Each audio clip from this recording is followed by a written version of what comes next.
हाय दोस्तों, हाजिर हैं फिर नई क्लास के साथ। तो करते हैं सवाल शुरू। क्वेश्चन है, सिद्ध कीजिए कि tan 48 degree, tan 23 degree, tan 42 degree और tan 67 डिग्री की वैल्यू 1।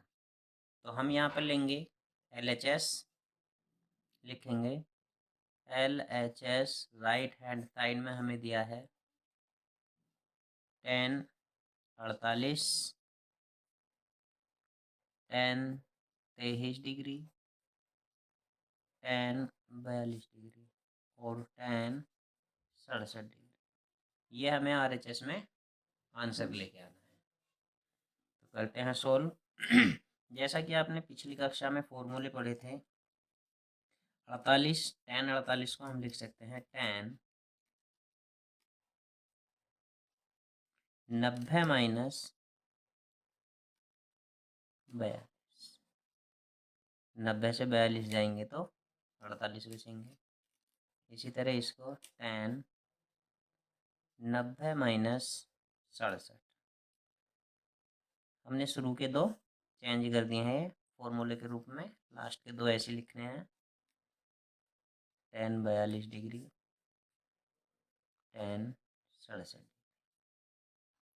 तो यहाँ पर देखा हमने tan 90 माइनस थीटा, यानी कि ये फॉर्मूला बन जाता है कोट थीटा का, यानी कि cot 42 degree, tan 90 minus theta यानी कि कोट 67 डिग्री, और tan 42 और tan 67 डिग्री।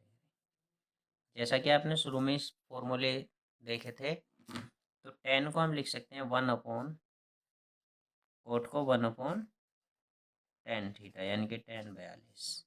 इसको भी इसी प्रकार tan 67, ये गुणा में है tan 42 और tan 67।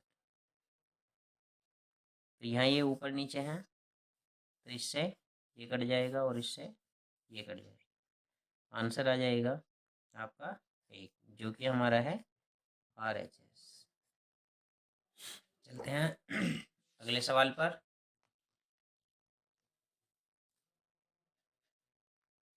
जैसा कि अभी ये सवाल किया हमने, बिल्कुल सेम उसी प्रकार हमें यहाँ पर दिया है कोस 38 degree, cos 52 degree minus sine 38 और साइन 52 डिग्री, यानी कि इसको हमें सिद्ध करना है 0 के बराबर। तो लिखेंगे LHS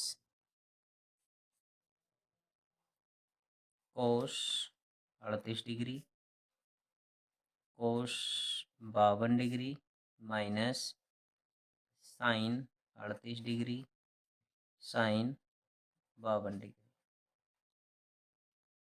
तो इसमें भी फॉर्मूले में यूज करेंगे इसको। तो ये शुरू के दोनों को चेंज कर देना हमें। इसको लिख देंगे हम कोस 90 माइनस 52 डिग्री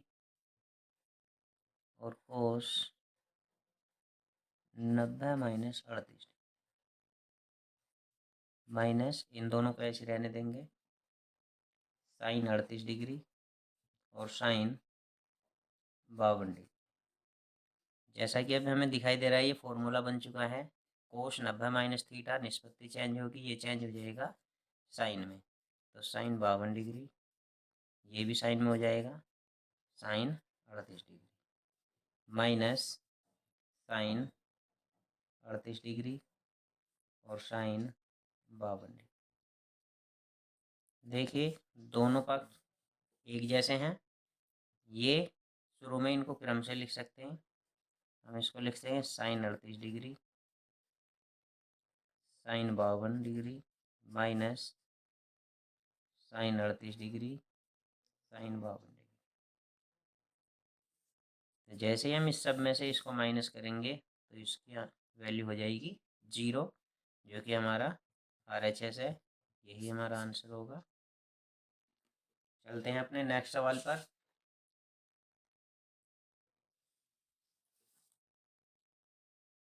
दिया है यदि A, B तथा C त्रिभुज ABC के अंतःकोण हैं तो दिखाइए कि साइन B प्लस C बटे 2 बराबर होता है कोस A बटे 2 के। तो सबसे पहले त्रिभुज के तीनों कोणों का योग कितना होता है 180। तो हमें क्या दिया गया है, हमें दिया गया है एक त्रिभुज ABC, एक त्रिभुज ABC जिसके अंतःकोण क्या है, जिसके अंतःकोण A B व C है। यह हमें दिया गया है, इसलिए कोण A प्लस कोण B प्लस कोण C बराबर 180 डिग्री, यानी कि त्रिभुज के तीनों कोणों का योग 180 डिग्री होता है। तो हम देखेंगे यहाँ से वैल्यू निकाल देनी है। क्वेश्चन में दिया है B प्लस सी, तो B प्लस सी की वैल्यू निकालनी है हमें। तो यहाँ हो जाएगा कोण B प्लस कोण C बराबर 180 माइनस कोण है। ठीक, अब दोनों पक्षों को 2 से भाग दे देंगे। दोनों पक्षों को 2 से भाग देने पर, क्यों दिया है हमने भाग, क्योंकि हमने यहाँ पे देखा था B प्लस सी के बटे में 2 है, B प्लस सी हमारा है, लेकिन इसके बटे में 2 लाने के लिए हमने 2 से भाग दे दिया। तो ये हो जाएगा B प्लस सी बटे 2 बराबर 180 माइनस कोण A बटे 2। तो इसको अगली लाइन में लिखेंगे B प्लस सी बटे 2 बराबर 2 से इसको डिवाइड करेंगे, ये बन जाएगा 90 माइनस कोण A। दोनों पक्षों में जैसा कि हमें दिख रहा है B प्लस सी के पास में साइन है, तो दोनों पक्षों में साइन लेने पर दोनों पक्षों में साइन, दोनों पक्षों में साइन लेने पर, दोनों पक्षों में साइन लिखेंगे तो हमारा हो जाएगा साइन कोण B प्लस कोण C बटे 2 और साइन 90 माइनस कोण। ये हमने लिखा है साइन कोण B प्लस कोण C बटे 2 बराबर, फॉर्मूला बन जाता है साइन 90 माइनस A, तो ये हो जाता है कोस बटे में 2 है कोस A बटे 2। ठीक, ये हमारी आ जाता है आंसर इसका जो हमें प्रूव करना था। तो दोस्तों मिलते हैं अगली वीडियो में, धन्यवाद।